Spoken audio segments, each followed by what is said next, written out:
nationwide Blue Dot polls powered by Total Tools. We're well now in giving you the results. Good afternoon, Ricardo Brooks. Good afternoon, Cliff Hughes. Good afternoon to our listeners. You have been tracking these results, and today the job approval rating of the Prime Minister, we are reporting based on the findings, has hit its highest mark in more than 2 years. 43% of Jamaicans now believe Holness has been doing a good job as Prime Minister. It's the highest figure recorded since late 2022. Here are the details with Ricardo. The Blue Dot pollsters asked 1,618 registered voters between May 2 and 17 to rate the performance of Andrew Holness after 9 years as Prime Minister. They were asked to rate him on a scale of 0 to 10, with 0 being extremely poor and 10 exceptional. 43% of respondents say Holness has been doing a good job. They rated him between 7 and 10. 35% say Holness has been average at his job. They gave him a rating of between 4 and 6. 22% say the Prime Minister has been poor at the job. Those respondents rate him between 0 and 3. It should be noted that Holness's positive job approval rating has rebounded by 11 points from the low of 32% recorded in 2023. Holness is also enjoying consensus across genders, with 43% of both men and women rating his job performance as good. That's up 3 points for men compared to 3 months ago. There's also been a marginal decline in the men and women who say Holness has been average or poor at his job. The decline is just outside the poll's margin of error of plus or minus 2.3%. When age is considered, it's the middle-aged and older voters who are giving Holness his best job approval ratings. Nearly 50% of voters 55 to 64 years old say Holness has been doing a good job. 25% of that age group disagrees. They say he has been a poor Prime Minister. It's a similar story with voters 45 to 54 years old. 24% of them say Holness has been poor at the job, while 46% of them say he has been good. Interestingly, voters 18 to 24 years old were most likely to rate Holness's job performance as average, with 44% of them saying the man they call Brogard has been an average Prime Minister. 18% of them say he has been poor at it. The time for choosing draws nigh. Jamaicans across the country are no doubt asking themselves the question, has Holness been good, average, or poor as Prime Minister? They'll soon get to render a formal verdict. It won't be long now. Bye I put on, and a not na go, a sit na come. We'll see. Ricardo Brooks for Nationwide News. Where did you get that from? Good afternoon, Grandma. Okay, Grandma.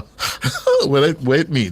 I see some of the youngsters in the newsroom asking, wait, me. It's just something I come. You know, for stress yourself, just get a pair of eyes and have it ready, because it's sure for come and you're going to see it. Oh. So you buy the eye and put it down. By the eye. And put it down. Because it'll come and you're going to see it. And you need a fresh pair of eyes to see it. Oh. Yeah, so she tell me. All right. Continuing, Mr. Bruce. We also have the breakdown per parish. So voters in St. Elizabeth and Hanover have given the Prime Minister his highest job approval rating across all 14 parishes. But there's trouble for the JLP in St. Mary. That's the parish where 38% of voters say Holness has been poor at his job. And now that's the highest poor rating he receives in any of the parishes. His net positive approval rating in 11 of he enjoys a net positive approval rating in 11 of the 13 parishes, Kingston and St. Andrew, of course, being grouped as 1. In Trelawney, his net positive rating is 0, as 29% rate him good and poor. For reactions to the findings, we're turning to Associate Professor of Political Science and Public Policy at Elon University in the United States, Dr. Damien Blake, a Jamaican, yes, former host here at Nationwide before he became professor. Assistant Lecturer in Public Policy at the UWI Mona campus, Damien Gordon. Good afternoon, gentlemen. Good afternoon. Good afternoon. Thanks for having me. Good. Are you there, Professor Blake? No, we're not hearing Professor Blake. All right, so we're trying to get Professor Blake on. But Damien Gordon, let's begin with you. What are your impressions when you hear these numbers in terms of the rating and approval rating of the Prime Minister? Yes, so I think it's important for us to offer more nuanced analysis of the findings instead of just simply acquiescing to one narrative. So I look at the findings in two ways. First, it is important for us to situate what this poll finding means in terms of the global benchmark, in terms of the global standard for analyzing favorability ratings. So based on global standards, favorability rating lower than 40% is considered to be low. A favorability rating between 40 and 49% is considered to be low to moderate. 50% to 60 is generally considered to be high, and over 60 is considered to be very high. So when you have a favorability ratings of, as an incumbent that is between 40 to 49%, it doesn't mean that all is lost, but it is considered to be a sign of vulnerability. So based on the international measures, the Prime Minister is still within what is considered to be the danger zone or the red zone. In the context of in the Caribbean in particular, based on analysis of previous elections, and how incumbents fared in previous elections, what is considered to be a high favorability rating in the context of the Caribbean is a favorability rating of 55% and over. So that is one way of looking at the data. So while the Jamaica Labour Party, the Prime Minister, can take comfort in the fact that he has gained some momentum, he's still not out of the danger zone in terms of what we consider to be a safe favorability rating for an incumbent leader. But obviously, the Prime Minister still continues. So we have to look at the other dimension, the other narrative.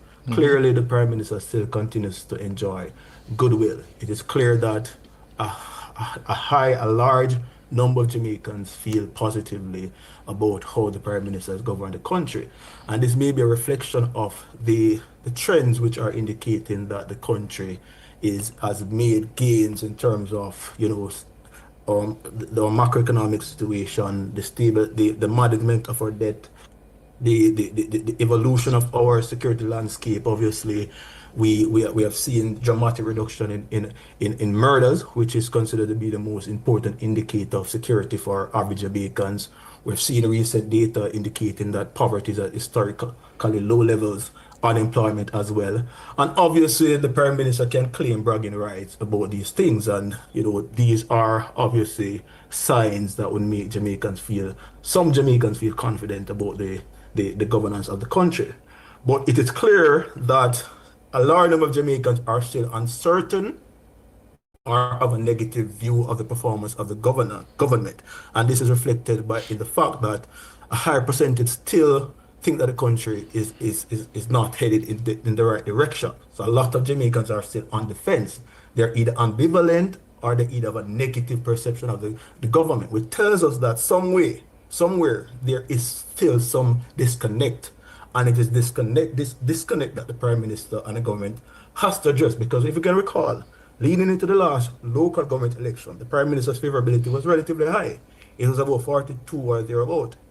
And it was actually 30. It was actually 36%. 36. All right. So it was marginally low, but the Jamaica Labour Party still underperformed in that election, which tells us that the high favorability or a moderate favorability rating for the Prime Minister does not automatically translate into or correlate to the party or likely or correlate to the party winning an election, because voters consider broader factors when making voting decisions beyond the fact that the Prime Minister's favorability. So those are just things to think about in terms of analyzing. Thank you, Damien. We're going to go to the break now, and after the break, we'll be joined by Professor Blake. At Blue Dot Polls this evening, we focus on the Prime Minister's positive or negative job approval ratings. We are turning to Assistant Lecturer at the University of the West Indies, Damien Gordon. We heard from Mr. Gordon, and now we're going to be joined by Associate Professor at Political Science and Public Policy at Elon University, Dr. Damien Blake. Dr. Blake? Good evening, Cliff. Good evening, Ricardo. Can you hear me? Yes, hearing you clearly. Good evening. Your initial reaction to the findings? Well, I think the findings are quite interesting, and if you are in the JLP camp, then you will be very happy on the heels of the elections. You know, politics is about delivering political goods, and based on the poll findings, it seems that what the electorate is saying is that they have a sense that Holness and his administration has been delivering key political goods. Of course, your other guest, Damien Gordon, I believe, talked about the improvements in economic delivery. So there's economic stability in the country. There's infrastructural development. Everywhere you look, you're seeing these things happening. And of course, the big elephant in the room, or one-time elephant in the room, right? And the once political Achilles heel, no longer security.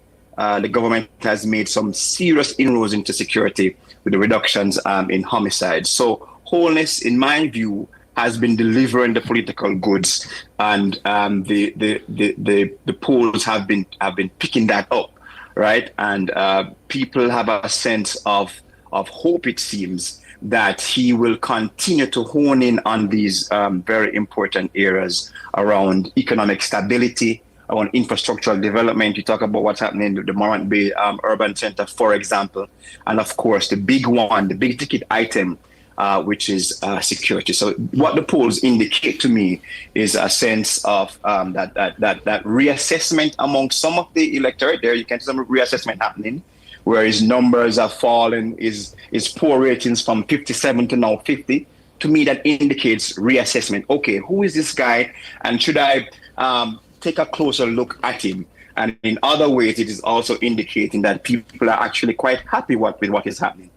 And I'll end my early point here by saying it's difficult, Cliff and Ricardo, for a incumbent, much more a third time incumbent to have these kinds of numbers. And so I think that is, in my view, it is impressive, and if I were in the JLP camp, I would be happy tonight.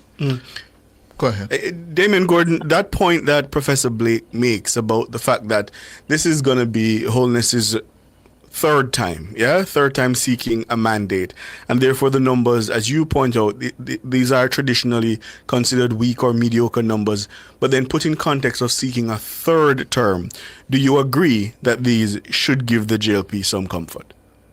Oh, definitely. As I indicated earlier, look, my moderate favorability rating indicates vulnerability, but it doesn't mean that all hope is lost. It means that you're still viable, and there's still a strong possibility that you will be re-elected.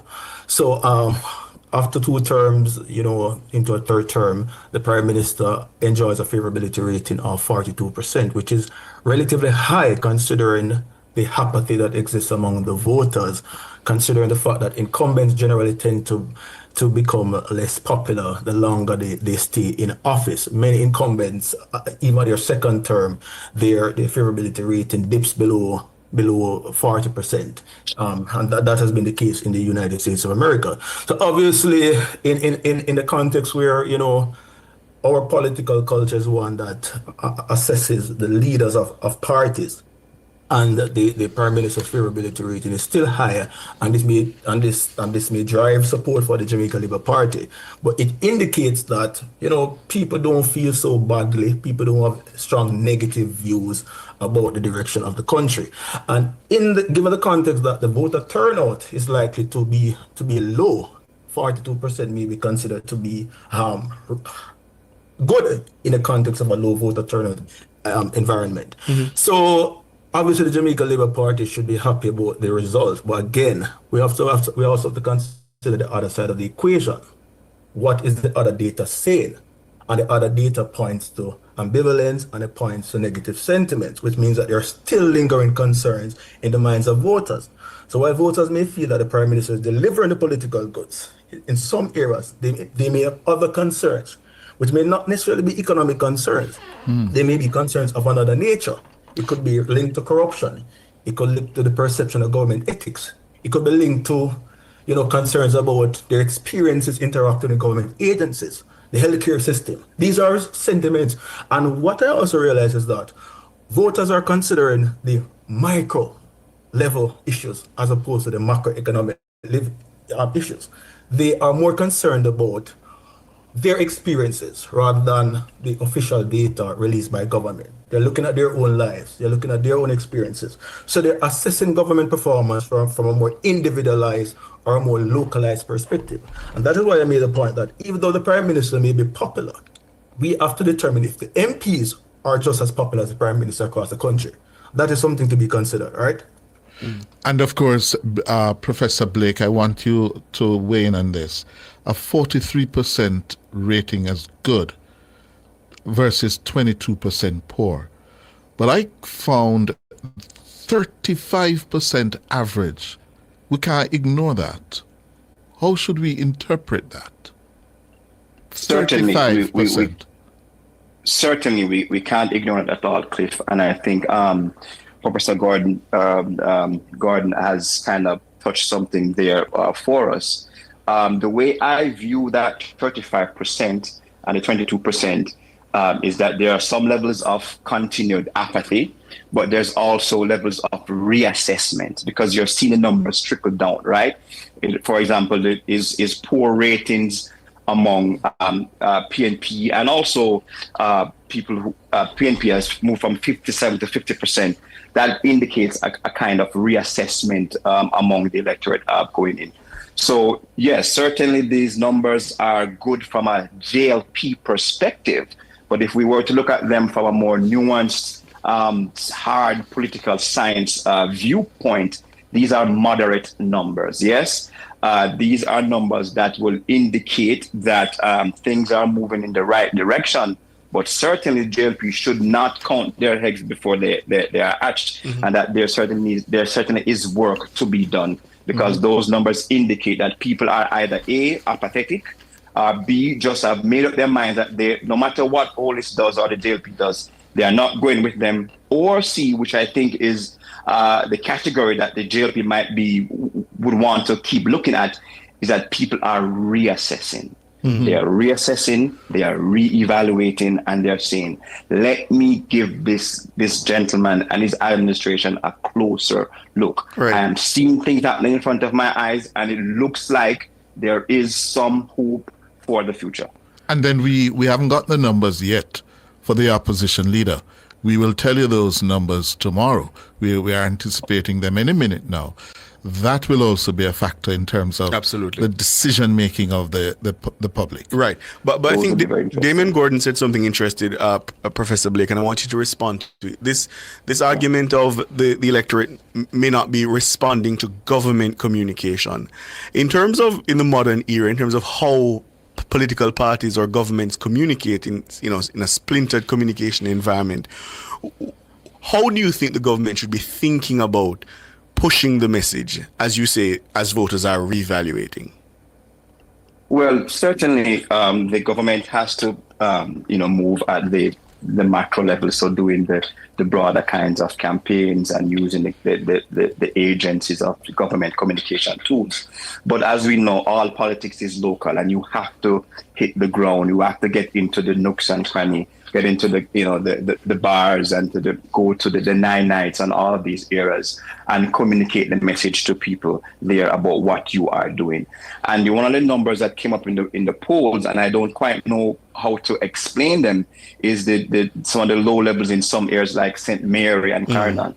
It'll be interesting for us to understand what are the local dynamics there, why Holness's broader national coattail isn't kind of sweeping in this wave of optimism there in those kinds of parishes. And I think Gordon touches on something very important as well, that this kind of favorability bump for Holness should not be a signal for the JLP writ large to get lazy, that MPs have to go out there and do the work. Let's not forget, we don't have a presidential system, right? And that, MPs have to do the work. So yeah, I think on the communication side, that every MP, every councillor for both sides, but particularly in this case, you're asking about the JLP, that they will have to bring home the message that, look, this is what is we have in store for you going forward in terms of the economy, in terms of the infrastructure. I saw today you guys were on the road talking about water systems there. They need more of that going into the elections.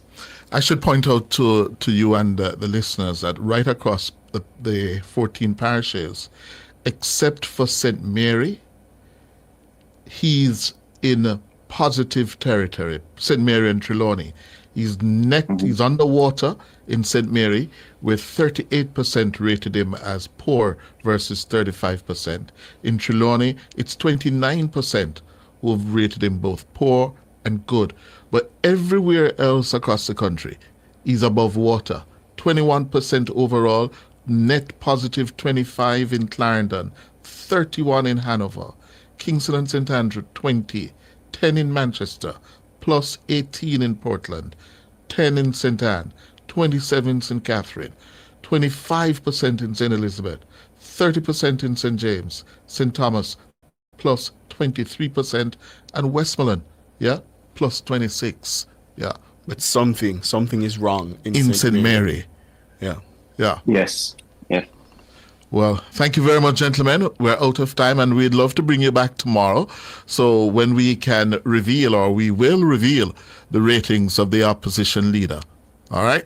Thank you. All right, certainly. Have a good evening. Good. That's how we're going to leave it for the cover story. The headlines